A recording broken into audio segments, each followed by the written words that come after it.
আসসালামু আলাইকুম, আমি নোমান আকর্ষণ পাঠশালা থেকে আজকে তোমাদের সাথে আলোচনা করব উপেক্ষিত শক্তি উদ্বোধন।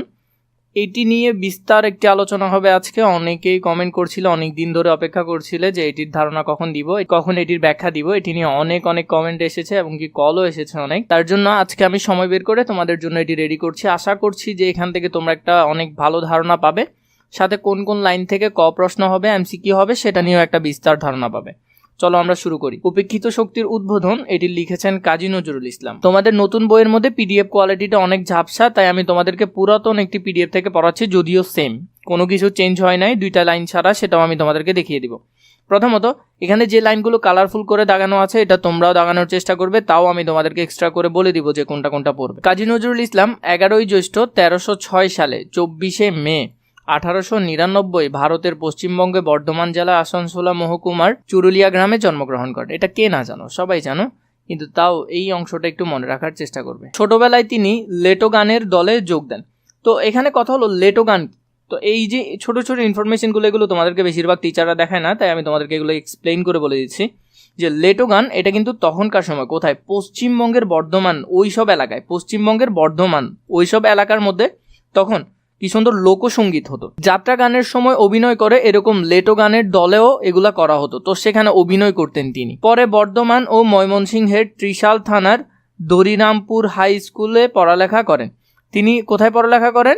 বর্ধমান ও ময়মনসিংহের ত্রিশাল থানার ধরিরামপুর হাই স্কুলে। 1971 সালে তিনি সেনাবাহিনীর বাঙালি পল্টনে যোগ দিয়ে করাচি যান। কোথায় যান? করাচি। এই লাইনটা খুবই গুরুত্বপূর্ণ, এটা সুন্দর করে আন্ডারলাইন করে রাখবে এবং মুখস্থ করে ফেলবে। সেখানেই তার সাহিত্য জীবনের সূচনা ঘটে। তাহলে তার সাহিত্য জীবনের সূচনা কোথা থেকে? এই অঞ্চল থেকে। কোথায়? করাচি থেকে। এবং সেখানে তিনি কেন যান? সেনাবাহিনী বাঙালি পল্টনে যোগ দিয়ে সেখানে যান। তার লেখায় তিনি সামাজিক অবিচার, পরাধীনতার বিরুদ্ধে সোচ্চার হয়েছেন। এগুলা উচ্চতর দক্ষতায় আসতে পারে। এই কোয়েশ্চেনগুলো কোথায় আসতে পারে? উচ্চতর দক্ষতা, একটু ভালো করে দেখবে। এজন্য তাকে বিদ্রোহী কবি বলা হয়। এই বিদ্রোহী কবি থেকে আমি তোমাদেরকে আরো ছোট ছোট কয়েকটা ইনফরমেশন দিয়ে রাখছি। বিদ্রোহী কবি বাংলাদেশে মূলত 3জন। বিদ্রোহী কবি কয়জন? 3জন। তার মধ্যে প্রথম বিদ্রোহী কবি হলো মাইকেল। কে ছিল? মাইকেল মধুসূদন দত্ত। আমি পুরোটা লিখছি না, তোমরা নিজেদের বইয়ে সুন্দর করে লিখে নেবে। তাহলে প্রথম বিদ্রোহী কবিকে মাইকেল মধুসূদন দত্ত। এরপরে 2 নাম্বার আমরা দেখি তরুণ বিদ্রোহী। তরুণ বিদ্রোহী ছিল সুকান্ত ভট্টাচার্য। সুকান্ত। তাহলে তরুণ বিদ্রোহী ছিল কে? সুকান্ত ভট্টাচার্য। 3 নাম্বারে যদি আমরা দেখি শুধু বিদ্রোহী কবি, শুধু বিদ্রোহী, তাহলে শুধু বিদ্রোহী হলো কে? কাজী নজরুল ইসলাম। বাংলা সাহিত্য জগতে তার আবির্ভাব এক নতুন দিগন্তের উন্মোচন করেন। কবিতা, উপন্যাস, নাটক, ছোট গল্প, প্রবন্ধ ইত্যাদি সাহিত্যের সকল শাখায় তিনি প্রতীক্ষার স্বাক্ষর রেখেছেন। মানে তিনি প্রায় সব ধরনের লিখাই লিখেছেন। তিনি গজল, খেয়াল ও রাগ প্রদান গান রচনা করে খ্যাতি অর্জন করেন। তাহলে তার এই সব লেখাগুলোর কারণে তিনি বেশি খ্যাতি অর্জন করেন। আরবি ফার্সি শব্দের সার্থক ব্যবহার তার কবিতায় বিশিষ্টতা দান করেছে। এটা খুবই খুবই বেশি গুরুত্বপূর্ণ, এই টপিকটা খুবই গুরুত্বপূর্ণ। কোন শব্দের ব্যবহার তার কবিতায় দেখা যায়? আরবি ফার্সি শব্দের ব্যবহার। মাত্র 40 বছর বয়সে কবি দুরারোগ্য রোগে আক্রান্ত হয়ে বাকশক্তি হারিয়ে ফেলেন। এখান থেকে যদি আমরা দেখি তাহলে দুরারোগ্য রোগ আসলে যে রোগটা সহজে সারে না, বা যে রোগের ওষুধ তেমন একটা পাওয়া যায় না, যার কারণে রোগীর মৃত্যু পর্যন্ত হতে পারে। তোমরা যদি উদাহরণ হিসাবে রোগগুলো দেখতে চাও তাহলে তোমরা ধরতে পারো ডায়াবেটিস, এরপরে হলো ক্যান্সার, এই ধরনের রোগগুলো, এগুলাকে বলা হয় দুরারোগ্য রোগ, যা সহজে নিরাময় করা যায় না। বাংলাদেশ প্রতিষ্ঠার পর অসুস্থ কবিকে ঢাকায় আনা হয় এবং পরে তাকে বাংলাদেশের নাগরিকত্ব প্রদান করা হয়। এটা কিন্তু তার অসুস্থতার পরে আমাদের দেশে আনে। তাকে স্বাধীন বাংলাদেশের জাতীয় কবির মর্যাদায় ভূষিত করা হয়। তাহলে আমাদের দেশে জাতীয় কবি কাজী নজরুল ইসলাম হিসেবে তাকে ভূষিত করা হয় আমাদের দেশে আনার পর। কখন এনেছে? স্বাধীনতার পর। তার রচিত কাব্যগুলির মধ্যে অগ্নিবীণা, এটা কিন্তু তার নিষিদ্ধ কাব্য, এই কাব্যটা তার নিষিদ্ধ। বিষের বাসী, ছায়ানট, প্রলয় শিখা, চক্রবাক, সিন্ধু হিন্দোল বিশেষভাবে উল্লেখযোগ্য। এগুলা তার এই যে কাব্যগুলো আছে এগুলো কিন্তু বিশেষভাবে উল্লেখযোগ্য। ব্যথার দান, রিক্তের বেদন, শিউলিমালা, মৃত্যুক্ষুধা, কুহেলিকা ইত্যাদি তার রচিত গল্প ও উপন্যাস। তাহলে এগুলো হলো যে তার গল্প এবং উপন্যাস। যুগবাণী, দুর্দিনের যাত্রী, রাজবন্দির জবানবন্দি তার উল্লেখযোগ্য প্রবন্ধ। এই প্রবন্ধগুলো মনে রাখবে, এই অংশ থেকে এমসিকিউ হতে পারে, এটা একটু ভালো করে দেখবে। 29শে আগস্ট 1976 সালে কবি ঢাকায় পিজি হাসপাতালে, বর্তমান নাম বঙ্গবন্ধু শেখ মুজিব মেডিকেল বিশ্ববিদ্যালয়, এই জায়গার মধ্যে তিনি শেষ নিঃশ্বাস ত্যাগ করেন। ঢাকা বিশ্ববিদ্যালয় মসজিদ সংলগ্ন প্রাঙ্গণে তাকে পরিপূর্ণ সামরিক মর্যাদায় সমাহিত করা হয়। মানে সেনাবাহিনীদের মৃত্যু হলে যেভাবে করা হয় সেভাবে করে তার সমাধিটা দেওয়া হয়। এখানের মধ্যে দেখো কবি প্রথমেই যে 2 লাইন লিখেছে এগুলো কার থেকে নেওয়া? রবীন্দ্রনাথ থেকে নেওয়া। হে মোর দুর্ভাগা দেশ, যাদের করেছ আপন, আপনে হতে হবে তাহাদের সবার সমান। এই লাইনগুলা লিখেছে কে? রবীন্দ্রনাথ। এই লাইনটা মনে রাখবে। আজ আমাদের এই নতুন করিয়া মহাজাগরণের দিনে আমাদের সেই শক্তিকে ভুলিলে চলবে না। তাহলে এখানে একটা শক্তির কথা বলছে, যাদেরকে আমাদের ভুললে চলবে না। কাদের কথা? যাহাদের ওপর আমাদের 10 আনা, কত আনা? 10 আনা শক্তি নির্ভর করছে, অথচ আমরা তাহাদিগকে উপেক্ষা করিয়া আসিতেছি। তাহলে এখানের মধ্যে দেখো, যাদের উপর আমাদের 10 আনা, আমরা জানি আমাদের 16 আনার মধ্যে 10 আনাই যে শ্রেণীর মানুষদের উপর নির্ভর করছে, আমরা তাদেরকেই প্রথম থেকে কি করে আসছি? উপেক্ষা বা অবহেলা করে আসছি। সেই হইতেছে আমাদের দেশের তথাকথিত ছোট লোক সম্প্রদায়। মানে এই যে এখানে যাদের কথা বলছে, এটা হলো আমাদের দেশের তথাকথিত, আমরা যাদেরকে ছোট লোক সম্প্রদায় বলি, যেমন ভ্যান চালক ধরতে পারো, যারা আমাদের এখানে ময়লা পরিষ্কার করে ওদেরকে বলতে পারো। তো এখানের মধ্যে আমাদের দেশে কিছু মানুষ দেখা যায় যে ওদেরকে অবহেলা করে, কিন্তু আমাদের দেশে সর্বোচ্চ 10 আনা তাদের উপরই নির্ভর করে। তো এখানে আমরা যাদেরকে ছোট লোক সম্প্রদায় বলে চিনি, তাদের উপরে কি আমাদের দেশে 10 আনা নির্ভর করে। মানে ওদেরকে ছাড়া কিন্তু আমরা স্বাচ্ছন্দ্যে জীবনযাপন করতে পারবো না। আমাদের অভিজাত গর্বিত সম্প্রদায় এই হতভাগাদের এই রূপ নামকরণ করিয়াছে। আমাদের এখানে যারা বড়লোক শ্রেণীর মানুষ আছে ওদেরকে বলতেছে যে অভিজাত গর্বিত সম্প্রদায়। অভিজাত গর্বিত সম্প্রদায় এই হতভাগাদের মানে এই ছোট লোক সম্প্রদায়ের নামকরণ করেছে, যাদেরকে আমরা ছোট লোক বলে ডাকি। কিন্তু কোনো যন্ত্র দিয়া এই 2 শ্রেণীর লোকের অন্তর যদি দেখিতে পারো, মানে এখন কবি বলতেছে যদি এমন কোনো যন্ত্র থাকে যেটা দিয়ে তুমি ওদের কি ভিতরের অংশটা দেখতে পারবে, তাহা হইলে দেখিবে এই তথাকথিত ছোট লোকের অন্তর কাচের ন্যায় স্বচ্ছ। তাহলে এখানে বলতেছে এই যে ছোট লোক সম্প্রদায় আছে, ওদের মনটা কেমন হবে? কাচের মতো স্বচ্ছ হবে। এই ছোট লোক এমন স্বচ্ছ অন্তর, এমন সরল মুক্ত উদার প্রাণ লইয়াও যে কোনো কার্য করিতে পারিতেছে না, তাহার কারণ এই ভদ্র সম্প্রদায়ের অত্যাচার।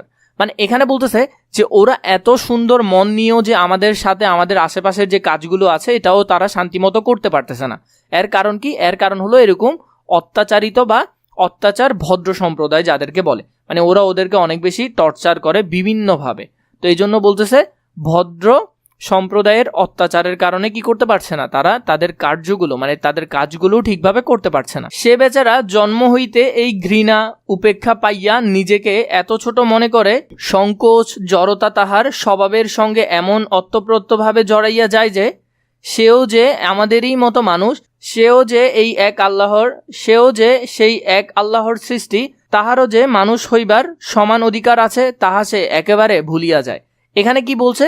এখানে বলতেছে এই যে আমরা তাকে এত বেশি ঘৃণা করি, মানে আমরা যে এই যে ছোট লোক সম্প্রদায়ের মানুষগুলোকে অনেক মানুষ দেখা যায় যে রাস্তাঘাটে ওদেরকে অনেক বেশি অবহেলা করে, যা তা বলে তাদেরকে কষ্ট দেয়, এরকম এই জন্য মানে ওরা ছোটবেলা থেকে মানে একেবারে আগে থেকে এরকম উপেক্ষা পেতে পেতে মানে ওরা নিজেদেরকে অনেক ছোট করে দেখে, যে সমাজে হয়তো ওরা আসছে এগুলা করার জন্য, ওদের হয়তো অন্যরকম ভাবে চিন্তা ভাবনা করতে পারে না, ওরা নিজেদেরকে অনেক বেশি ছোট করে দেখে। এবং সেখানে ওরাও যে আমাদের মতো মানুষ, ওরা সেটাও কি পায় না, বুঝতে পারে না যে ওরা আমাদের মতো মানুষ, কিন্তু ওদের সাথে চলাফেরা করতে পারে না, স্বাচ্ছন্দ্যে বসতে পর্যন্ত পারে না, সেই বিষয়টা এখানে ফুটে উঠছে।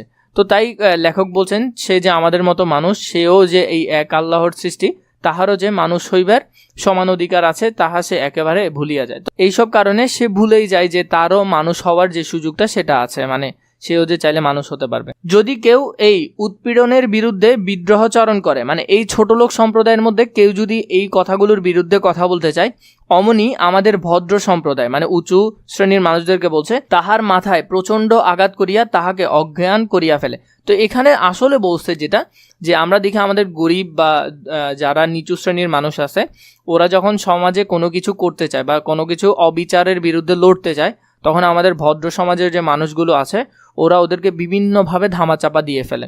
অনেক সময় তো ওদেরকে মানে মানুষের কাতারেও মনে করে না, ওদেরকে ডিরেক্ট পাথর মেরে যে কোনোভাবে ওদেরকে দমানোর চেষ্টা করে, হয় চাকরি থেকে বাদ করে দিয়ে বা বিভিন্নভাবে ওদেরকে আঘাত করার বা দমিয়ে রাখার চেষ্টা করে।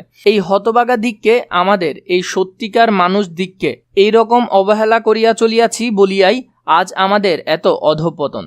তো এখানে বলতেছে আজকে আমাদের এত অধঃপতনের কারণ হলো এই যে আমরা ওদেরকে অনেক বেশি অবহেলা করছি, তাই ওরা ওদের যে কাজগুলো সেগুলো ওরা স্বাচ্ছন্দ্যে করছে না, তাই আমরা জীবনে অনেক বেশি সমস্যায় পড়ছি। তাই আমাদের দেশে জনশক্তি বা গণতন্ত্র গঠিত হইতে পারিতেছে না। মানে আসলে গণতন্ত্র বলতে কি, সবার সমান অধিকার, তো এখানে আসলে গণতন্ত্রটা প্রতিষ্ঠিত হতে পারতেছে না, এই কারণে। হইবে কি রূপে? তো এখন কবি বলছে আসলে এটা হবেও কি রূপে? দেশের অধিবাসী লইয়াই তো দেশ। তাহলে অধিবাসী মিলে কি হয়? দেশ গঠিত হয়। তাহলে দেশ গঠিত হওয়ার জন্য কি প্রয়োজন? অধিবাসী। এবং ব্যক্তির সমষ্টি, মানে পরিবার বা ব্যক্তিবর্গের সমষ্টিই তো জাতি। তাহলে জাতি গঠন হতে হলে কি লাগবে? ব্যক্তি লাগবে। আর সে দেশকে, সে জাতিকে যদি দেশের জাতির সকলে বুঝিতে না পারে, মানে এখানে বলতেছে আমরা জানি আমাদের দেশের একেবারে অধিক সংখ্যক মানুষই হলো নিচু শ্রেণীর মানুষ, বা আমরা যাদেরকে নিচু শ্রেণী বলে চিনি, বা গরিব সম্প্রদায়ের মানুষ, যাদের উপর আমাদের দেশের 10 আনা সবকিছু নির্ভর করছে। আর সে দেশকে, সে জাতিকে যদি দেশের জাতির সকলে বুঝিতে না পারে, তবে তাহার উন্নতির আশা করা আর আকাশে অট্টালিকা নির্মাণ করার চেষ্টা করা একই কথা। তাহলে এখানে যে বিষয়টা এখন বলতেছে সেটা হলো যে আমরা নর্মালি দেখি যে আমাদের দেশের যারা নিচু শ্রেণীর মানুষ, আমরা ওদের উন্নতির জন্য অনেক কিছু করব ভাবি, কিন্তু আমরা ওদেরকেই বুঝি না, মানে ওরা আসলে কি চায় আমাদের কাছ থেকে আমরা সেটা বুঝি না।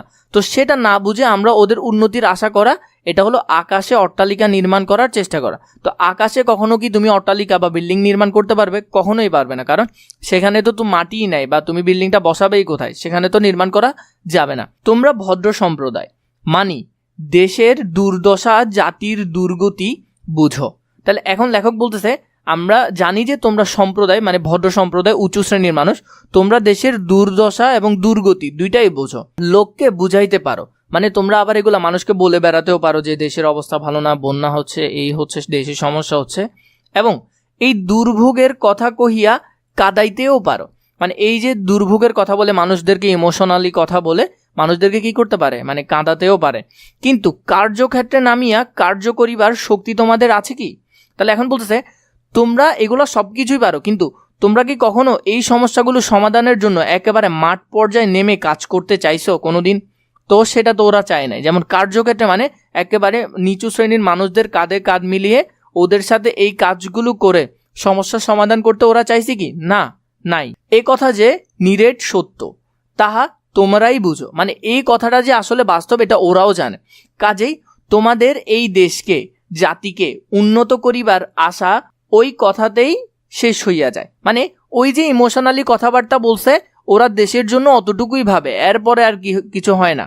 হেলিকপ্টারে কিছু বাজেট করে যায় যে সবাইকে ত্রাণ দিয়ে আসো, কিন্তু নিজেরা এসে সেটা পর্যবেক্ষণ করে না যে আসলে আমাদের ভাইরা কেমন আছে, বন্ধুরা কেমন আছে, আমার দেশের মানুষ কেমন আছে, সেটা ওরা দেখে না। কিন্তু যদি একবার আমাদের এই জনশক্তিকে উদ্ধৃত করিতে পারো, মানে এই যে সম্প্রদায়ের মানুষ আছে যাদেরকে আমরা ছোট লোক বলে, এখানের মধ্যে যাদেরকে ছোট লোক বলে আনলো, তো এই যে জনশক্তি, মানে ওদেরকে উদ্ধৃত করতে হলে, মানে জাগ্রত করতে হলে তাহাদিগকে মানুষ বলিয়া, ভাই বলিয়া কোল দিবার তোমার উদারতা থাকে। তো এখানে বলতেছে কোল দিয়ে মানে আলিঙ্গন করে, কোলাকুলি করে, ভাই বলে, বন্ধু বলে তাদেরকে যদি আমরা উৎসাহিত করতে পারি, অনুপ্রাণিত করতে পারি, তাহাদিগের শক্তি উন্মেষ করাতে পারি, মানে তাদের শক্তিটাকে কাজে লাগাতে পারি, তাহা হইলে দেখিবে তুমি 100 বছর ধরিয়া প্রাণপণে চেষ্টা সত্ত্বেও যে কাজ করিতে পারিতেছ না। তাহলে এখানে বলতেছে মানে তার কারণে তুমি যে কাজটা আসলে 100 বছর ধরে চেষ্টা করতেছো কিন্তু করতে পারতেছো না, একদিনেই সেই কাজ সম্পন্ন হইবে।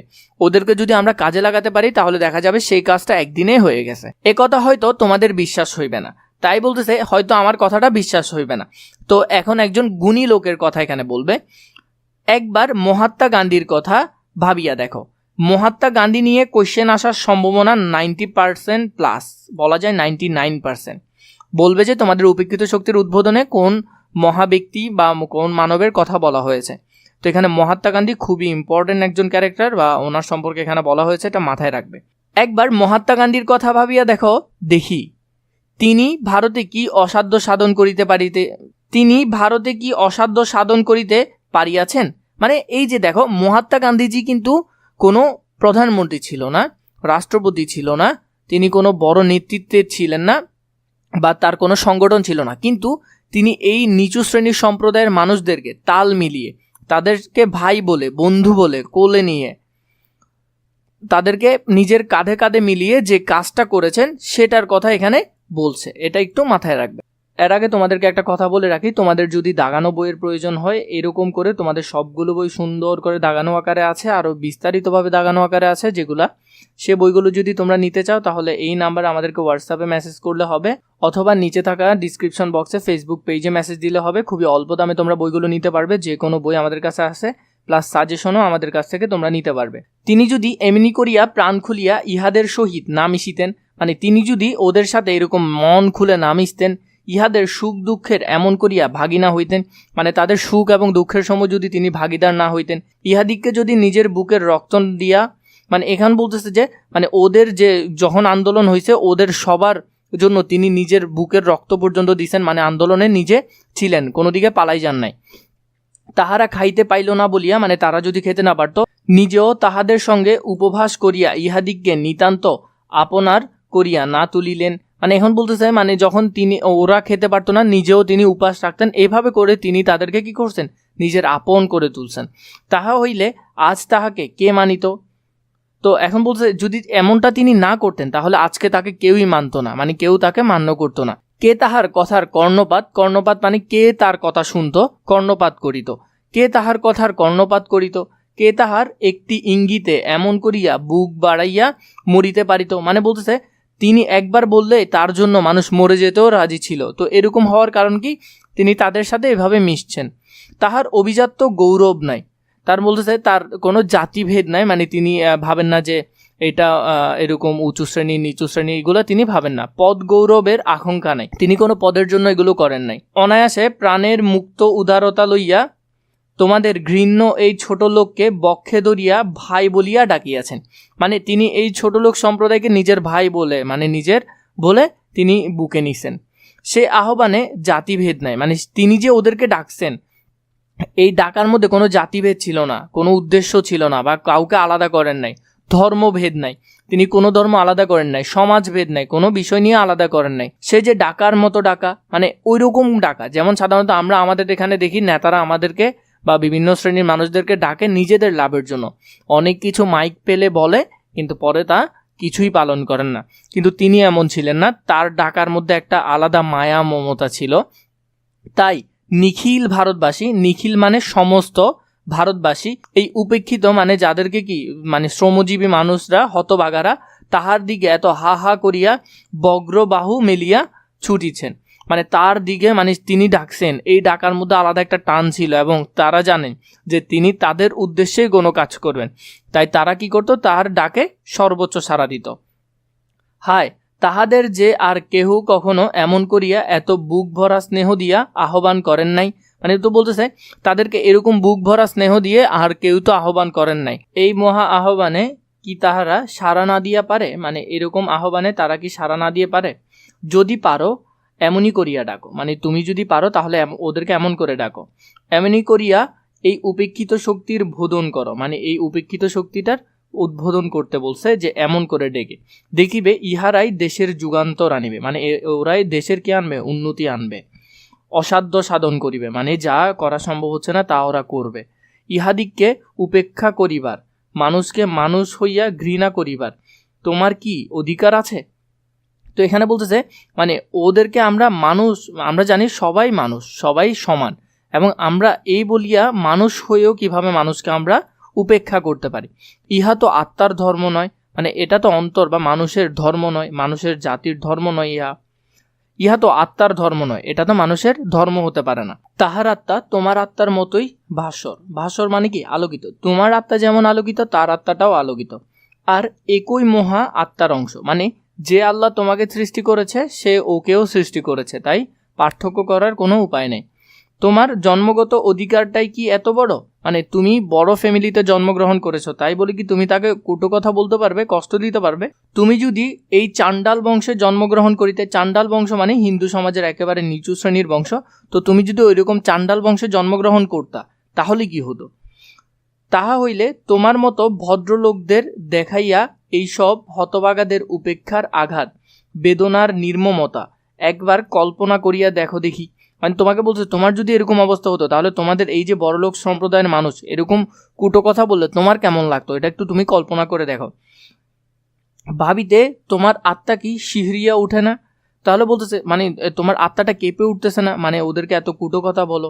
আমাদের এই পতিত চাণ্ডল, পতিত মানে কি দুর্দশাগ্রস্ত গরিব, চাণ্ডল এবং ওই নিচু শ্রেণীর যেটা দেখলে ছোটলোক ভাইদের বুকে করিয়া তাহাদিগকে আপন করিয়া লইতে তোমাদের মতো দীন বসন পরিয়া মানে দামি কাপড় পরিয়া তাহাদের প্রাণে তোমাদেরও প্রাণ সংযোগ করিয়া উচ্চ শিরে তাহার সম্মুখে আসিয়া দাঁড়াও, মানে মাথা উঁচু করে তাদের সামনে এসে দাঁড়াও, তাদেরকে ভাই বলে সাব্যস্ত করো, তাদের হাতে ধরে কাজ করো, তাদেরকে সাথে নিয়ে সামনে আগানোর চেষ্টা করো, দেখিবে বিশ্ব তোমাকে নমস্কার করিবে, মানে জগৎ তোমার কাছে কৃতজ্ঞ থাকবে। এস আমাদের উপেক্ষিত ভাইদের হাত ধরিয়া আজ বোধনবাসীতে সুর দেই, মানে এখন বলতেছে এই উপেক্ষিত ভাইদের মানে আমাদের সমাজের এই ভাইদের হাত ধরে বোধনবাসী, বোধনবাসী মানে ভোজ জাগিয়ে তোলার বাসিতে আমরা কি দিই? সুর দিই, মানে আমরা নতুন এক জাগরণের আহ্বান করি, ভোজ জাগিয়ে তুলি, বিবেককে জাগ্রত করি। কিসের দুঃখ কিসের দৈন্য? দৈন্য মানে হলো অভাব, দৈন্য মানে হলো কি? অভাব। কিসের দুঃখ কিসের দৈন্য? দৈন্য মানে হলো অভাব। কিসের লজ্জা কিসের ক্লেশ? ক্লেশ মানে কষ্ট। তো এই লাইনটা একটু মনে রাখবে, এটা খুবই গুরুত্বপূর্ণ লাইন। এরপরে আমরা এখানের যে বিষয়গুলো আছে এগুলো দেখব।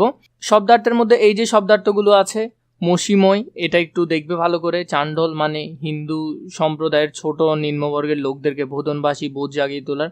দৈন্য মানে দরিদ্র বা দীনতা এখানে বুঝাচ্ছে। তো এই শব্দার্থগুলো ভালো করে দেখবে। এরপর আমরা পাঠ পরিচিতি দেখি। পাঠ পরিচিতির কিছু অংশ নতুন করে এসেছে, এই শেষের 2 লাইন এটাও আমরা দেখার চেষ্টা করব। আগে আমরা নতুন বই থেকে দেখি। উপকৃত শক্তির উদ্বোধন শীর্ষক প্রবন্ধটি বাংলা একাডেমি থেকে প্রকাশিত নজরুল রচনাবলী জন্মশতবর্ষ সংস্করণ প্রথম খণ্ড থেকে চয়ন মানে নেওয়া হয়েছে। চয়ন মানে কি? নেওয়া হয়েছে। অবিভক্ত ভারতবাসীদের পটভূমিতে লেখা প্রবন্ধটি সম্পাদনা করে পাঠ্যভুক্ত করা হয়েছে। এটি কাজী নজরুল ইসলামের যুগবাণী নামক প্রবন্ধ গ্রন্থের একটি রচনা। যুগবাণী নামক খুবই গুরুত্বপূর্ণ প্রথম লাইন, আর এই লাইনটা ভালো করে দেখবে। তারপর এখানে সমাজের যে উঁচু শ্রেণীর মানুষদের যে বিষয়টা সেটা ফুটে উঠেছে। প্রবন্ধটিতে জাতি ধর্ম সমাজ ভেদের বিরুদ্ধে অবস্থান নিয়েছে কাজী নজরুল ইসলাম। এই প্রবন্ধটি শ্রেণী ধর্ম জাতি এবং সমাজ ভেদমুক্ত বৈষম্যহীন রাষ্ট্র প্রতিষ্ঠার শিক্ষা